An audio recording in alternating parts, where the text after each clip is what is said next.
Good morning, students. Today we are going to start our next chapter of economics, which is cost. ठीक है. First is meaning of cost. ठीक है. बच्चे अगर production कीती जाती है, प्रोडक्शन ਦੇ ਵਿੱਚ ਕੁਝ ਇਨਪੁਟਸ ਫੈਕਟਰਸ ਨੇ, ਉਹਨਾਂ ਨੂੰ ਯੂਜ਼ ਕੀਤਾ ਜਾਂਦਾ ਹੈ, ਲਾਈਕ ਕਿ ਲੈਂਡ, ਲੇਬਰ, ਕੈਪੀਟਲ, ਐਂਟਰਪ੍ਰੀਨਿਓਰ. ਇਹਨਾਂ ਨੂੰ ਯੂਜ਼ ਕਰਕੇ ਇੱਕ ਆਊਟਪੁੱਟ ਹੈ ਜਿਹੜੀ ਹੈ ਫਿਨਿਸ਼ਡ ਪ੍ਰੋਡਕਟ ਹੈ ਉਹਨਾਂ ਨੂੰ ਬਣਾਇਆ ਜਾਂਦਾ ਹੈ. ਠੀਕ ਹੈ, ਫਿਨਿਸ਼ਡ ਪ੍ਰੋਡਕਟ ਹੈ ਜਿਹੜੀ ਉਹ ਤਿਆਰ ਕੀਤੀ ਜਾਂਦੀ ਹੈ. ਸੋ ਇਹ ਜੋ ਟੋਟਲੀ ਪ੍ਰੋਸੈਸ ਕੀਤਾ ਜਾਂਦਾ ਹੈ ਇਹਦੇ ਵਿੱਚ ਕੁਛ ਐਕਸਪੈਂਡੀਚਰਸ ਹੁੰਦੇ ਨੇ.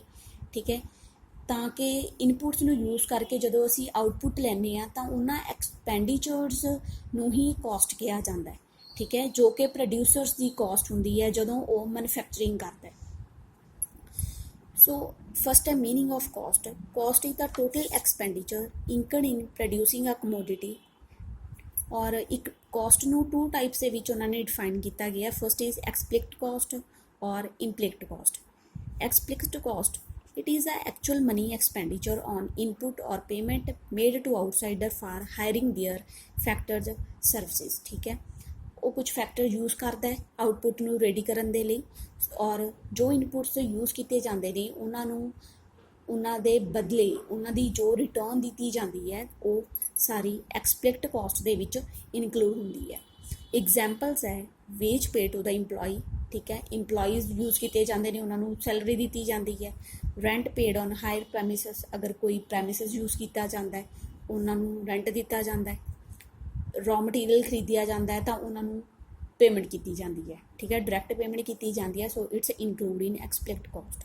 Second is implicit cost. So it is a estimated value of the input supplied by the owner including normal profit. ਇਹ ਕੁਛ ਉਹ ਕੋਸਟ ਹੁੰਦੀ ਹੈ ਜਿਹੜੀ ਕਿ ਅਸੀਂ ਜੋ ਪ੍ਰੋਡਿਊਸਰ ਹੋਏਗਾ, ਠੀਕ ਹੈ, ਜੋ ਫਰਮ ਦੇ ਵਿੱਚ ਜੋ ਪ੍ਰੋਡਿਊਸਿੰਗ ਕਰਨ ਦੇ ਲਈ ਜੋ ਖਰਚੇ ਕੀਤੇ ਜਾਂਦੇ ਨੇ, ਠੀਕ ਹੈ, ਇਹ ਓਨਰ ਦੇ ਆਪਣੇ ਹੀ ਖਰਚੇ ਹੁੰਦੇ ਨੇ.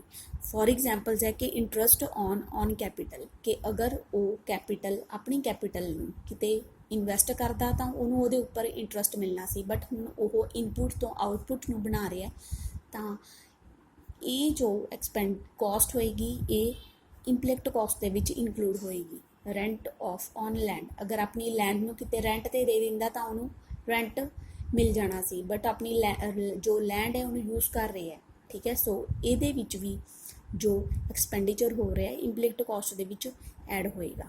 Salary for the services of entrepreneur ਦੇ ਤੌਰ 'ਤੇ ਜੋ ਸੈਲਰੀ ਦੇ ਕੋਸਟ ਆ ਰਹੀ ਹੈ, ਸੈਲਰੀ ਦਾ ਜੋ ਐਕਸਪੈਂਡੀਚਰ ਆ ਰਿਹਾ ਹੈ ਉਹ ਵੀ ਇੰਪਲਿਕਟ ਕੋਸਟ ਦੇ ਵਿੱਚ ਆਏਗਾ. ਠੀਕ ਹੈ, such cost are those cost of self supplied factory, ਜੋ ਆਪਣੀ ਫੈਕਟਰਸ ਦੇ ਉੱਪਰ ਖੁਦ ਆਪਣੇ ਆਪ ਹੀ ਸੈਲਫ ਖਰਚੇ ਹੁੰਦੇ ਨੇ, ਜੋ ਸੈਲਫ ਐਕਸਪੈਂਡੀਚਰ ਹੋ ਰਹੇ ਨੇ ਉਹ ਸਾਰੇ ਹੀ ਅਸੀਂ ਇੰਪਲਿਕਟ ਕੋਸਟ ਦੇ ਵਿੱਚ ਇਨਕਲੂਡ ਕਰਦੇ ਹਾਂ. ਠੀਕ ਹੈ, cost in economic includes that actual expenditure on input. explicit और implicit ਜਦੋਂ ਦੋਨੋਂ ਕੋਸਟਸ ਆਪਸ ਦੇ ਵਿੱਚ ਐਡ ਅਪ ਹੋ ਕੇ ਜੋ ਐਕਸਪੈਂਡੀਚਰ ਸਾਨੂੰ ਮਿਲਦਾ ਹੈ ਉਹ ਸਾਰਾ ਕੋਸਟ ਦੇ ਵਿੱਚ ਇਨਕਲੂਡ ਕੀਤਾ ਜਾਂਦਾ ਹੈ. ਠੀਕ ਹੈ, ਇਹਦੇ ਵਿੱਚ ਉਹਨਾਂ ਨੇ ਡਿਫਰੈਂਸ ਇਹਦਾ ਸ਼ੋ ਕੀਤਾ ਗਿਆ. ਮੀਨਿੰਗ ਕੀ ਹੈ ਕਿ ਜੋ ਆਊਟਸਾਈਡਰ ਨੂੰ ਦਿੱਤਾ ਜਾਂਦਾ ਹੈ ਬਟ ਇਹਦੇ ਵਿੱਚ ਸੈਲਫ ਸਪਲਾਈਡ ਫੈਕਟਰ ਦੇ ਉੱਪਰ ਜੋ ਖਰਚ ਕੀਤਾ ਜਾਂਦਾ ਹੈ ਉਹ ਇੰਪਲਿਕਟ ਕੋਸਟ ਹੁੰਦੀ ਹੈ. ਔਰ ਇਹਦੇ ਵਿੱਚ ਕੀ ਹੁੰਦਾ ਹੈ, ਐਕਚੁਅਲ ਮਨੀ ਪੇਮੈਂਟ ਕੀਤੀ ਜਾਂਦੀ ਹੈ. ਠੀਕ ਹੈ, ਜਦੋਂ ਵੀ ਅਸੀਂ ਕੁਝ ਖਰੀਦਦੇ ਹਾਂ, ਬਟ ਇਹਦੇ ਵਿੱਚ it involves imputed values of factor own by the firm. There is no money payment involve. ਇਹਦੇ ਵਿੱਚ ਕੋਈ ਵੀ ਮਨੀ ਨਹੀਂ ਹੁੰਦੀ, ਜਦਕਿ ਜੋ ਬੈਨੀਫਿਟ ਉਹਨੂੰ ਹੋ ਸਕਦਾ ਸੀ ਉਹਨੇ ਉਹ ਬੈਨੀਫਿਟ ਪ੍ਰੋਡਿਊਸਰਸ ਨੇ ਨਹੀਂ ਲਿਆ, ਤਾਂ ਇਸ ਕਰਕੇ ਉਹ ਜੋ ਐਕਸਪੈਂਡੀਚਰ ਹੈ ਉਹ ਅਸੀਂ ਇੰਪਲਿਕਟ ਕੋਸਟ ਦੇ ਵਿੱਚ ਐਡ ਕਰ ਦਿੰਦੇ ਹਾਂ. ਐਗਜ਼ਾਮਪਲਸ ਨੇ ਵੇਜਸ ਦਿੱਤੀਆਂ ਜਾਂਦੀਆਂ ਨੇ, ਸੈਲਰੀਜ਼ ਦਿੱਤੀ ਜਾਂਦੀ ਹੈ, ਰੈਂਟ ਪੇਡ ਕੀਤਾ ਜਾਂਦਾ. ਇਹਦੇ ਵਿੱਚੋਂ ਉਹਨੂੰ ਕੁਝ ਇੰਟਰਸਟ ਮਿਲ ਜਾਣਾ ਸੀ, ਕੁਝ ਰੈਂਟ ਮਿਲ ਜਾਣਾ ਸੀ ਲੈਂਡ ਦੇ ਉੱਪਰ. ਠੀਕ ਹੈ, ਇਹ ਸਾਰੀਆਂ ਕੋਸਟ ਇੰਪਲਿਕਟ ਕੋਸਟ ਦੇ ਵਿੱਚ ਐਡ ਹੋ ਜਾਂਦੀਆਂ. ਓਕੇ, ਨੈਕਸਟ ਹੈ opportunity cost. Opportunity cost is that cost which will be coming of the next best alternative for one. ਜਿਹੜੀ ਕਿ ਸਾਨੂੰ ਬੈਸਟ ਨੈਕਸਟ ਅਸੀਂ ਕੋਈ ਅਲਟਰਨੇਟਿਵ ਯੂਜ਼ ਕਰਦੇ ਹਾਂ ਉਸ ਦੀ ਥਾਂ 'ਤੇ ਕੀਤੀ ਜਾਂਦੀ ਹੈ. The concept of opportunity cost is very important as it's formed on the basis of the concept of cost. When a firm decide to produce a particular commodity, then is always consider the value of the alternative commodity which is not produced. For examples के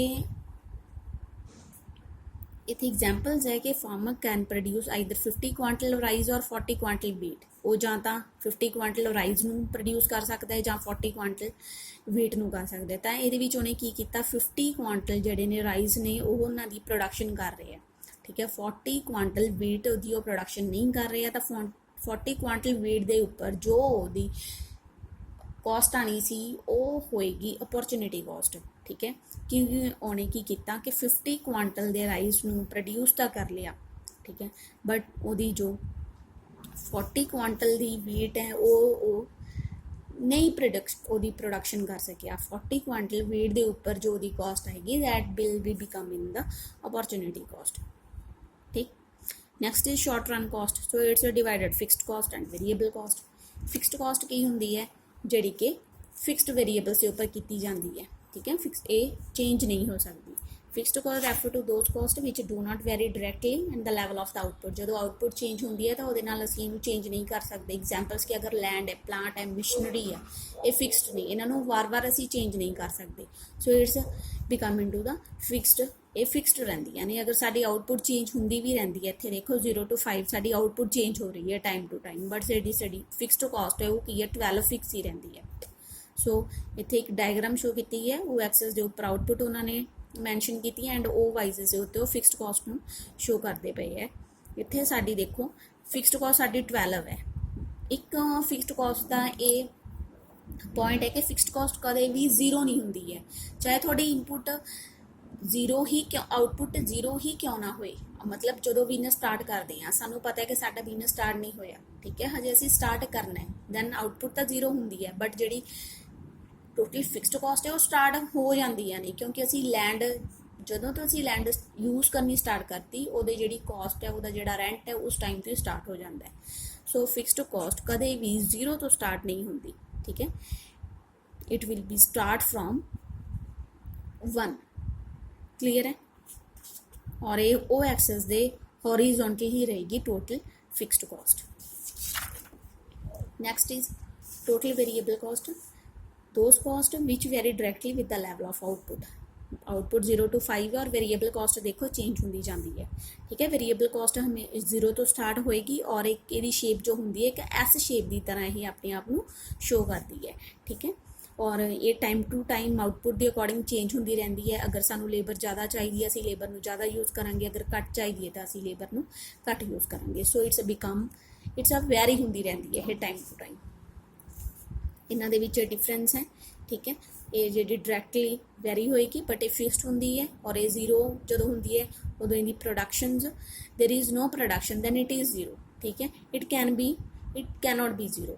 उस तो बाद ये variable labour raw materials होंगे ने, ये land buildings fixed होंदियां ने, ठीक है।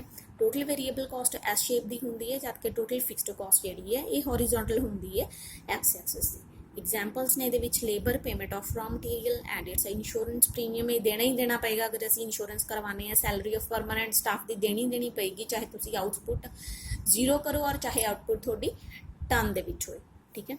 Then total cost is the total expenditure incurred by a firm on the firm factors of production required for the production of a commodity. Total expenditure incurred होंगे ने, चाहे वो फिक्सड हो चाहे वो वेरीएबल्स हो, ठीक है। डायग्राम्स क्लीयर है। ओ एक्सेस आउटपुट है, total variable cost fixed cost इन्होंने शो की है। टोटल फिक्सड कॉस्ट है, it's a total variable cost.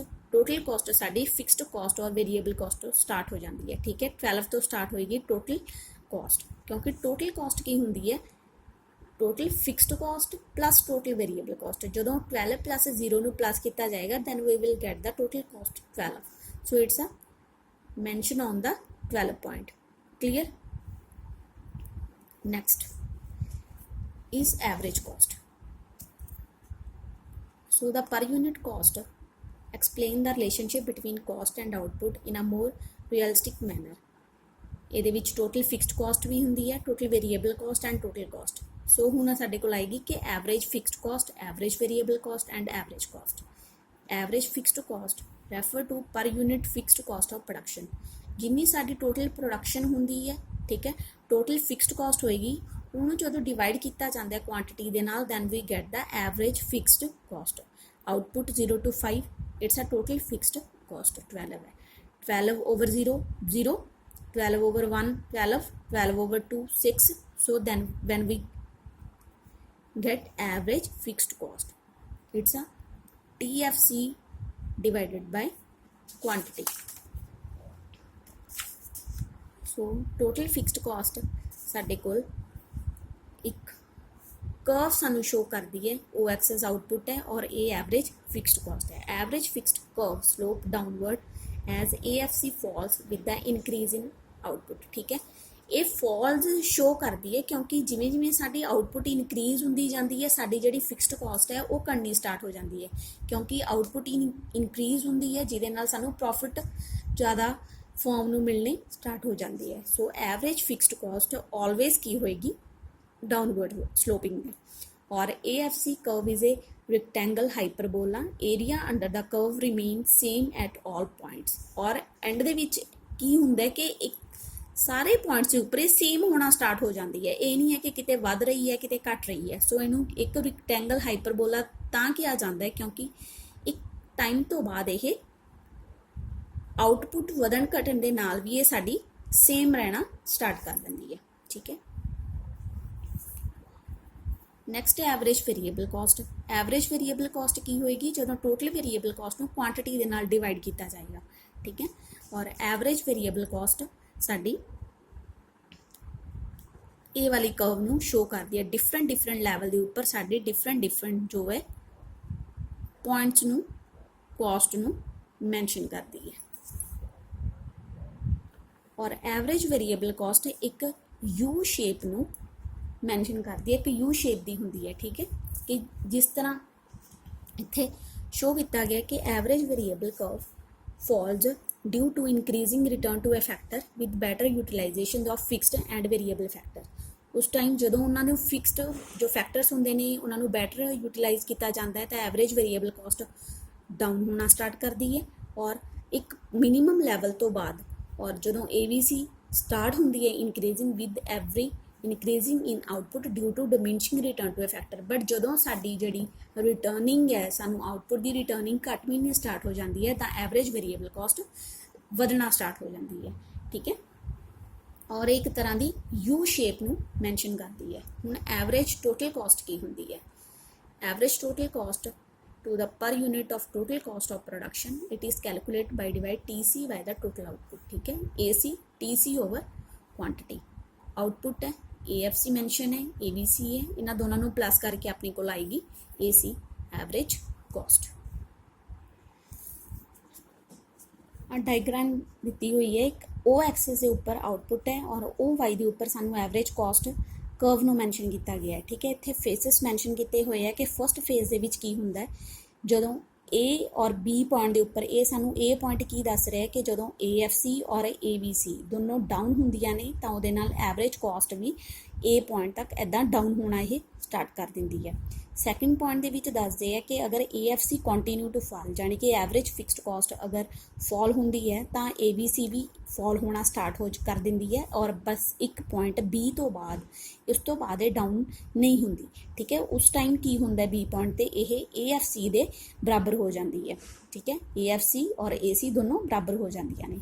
But third phase सानू ये दस रहा है कि जदों AVC इनक्रीज होना स्टार्ट कर आती है, यानी कि जदों वेरीएबल कॉस्ट स्टार्ट होंदे ने इनक्रीज होना, उस टाइम की हुंदा है AFC फॉल होंदी है, ठीक है। AFC AVC ज़्यादा इंक्रीमेंट करेगी, यानी कि वेरीएबल कॉस्ट साड़ियाँ जो ज़्यादा इंक्रीज हो जांदियां ने, उस time sari AC average fixed cost down होंदी है, यानी कि एवरेज वेरीएबल कॉस्ट ज़्यादा इनक्रीज हो रही ने, बट उन्नियां साड़ियाँ फिक्सड कॉस्ट इनक्रीज नहीं हो रही। दैन एवरेज कॉस्ट फिर स्टार्ट होना अप होना स्टार्ट कर देंदी है, क्योंकि एवरेज फिक्सड कॉस्ट का सानू पता ही है कि एक लैवल है फिक्सड कॉस्ट का, ठीक है। उत्थे तक उसने ਕੋਸਟ ਨੇ ਵਧਣਾ ਹੈ। ਬਟ ਵੇਰੀਏਬਲ ਕੋਸਟ ਕੀ ਹੁੰਦੀ ਹੈ, ਆਊਟਪੁੱਟ ਲੈਵਲ ਦੇ ਅਕੋਰਡਿੰਗ ਵਧਦੀ ਜਾਂ ਘਟਦੀ ਰਹਿੰਦੀ ਹੈ। ਉਹ ਵਧੇਗੀ ਘਟੇਗੀ ਤਾਂ ਉਹਦਾ ਇਫੈਕਟ ਨੈਚੁਰਲੀ ਕੀ ਪਏਗਾ, ਐਵਰੇਜ ਕੋਸਟ ਦੇ ਉੱਪਰ ਪਏਗਾ। ਸੋ ਐਵਰੇਜ ਕੋਸਟ ਵੀ ਫਿਰ ਇੱਕ ਪੁਆਇੰਟ ਤੋਂ ਬਾਅਦ ਕੀ ਹੁੰਦੀ ਹੈ, ਇਹ ਸਟਾਰਟ ਹੋਣਾ ਸ਼ੁਰੂ ਕਰ ਦਿੰਦੀ ਹੈ ਔਰ ਆਪਣੀ ਜਿਹੜੀ ਸ਼ੇਪ ਹੈ ਇੱਕ ਯੂ ਸ਼ੇਪ ਨੂੰ ਇਹ ਬਣਾਉਂਦੀ ਹੈ। ਕਲੀਅਰ।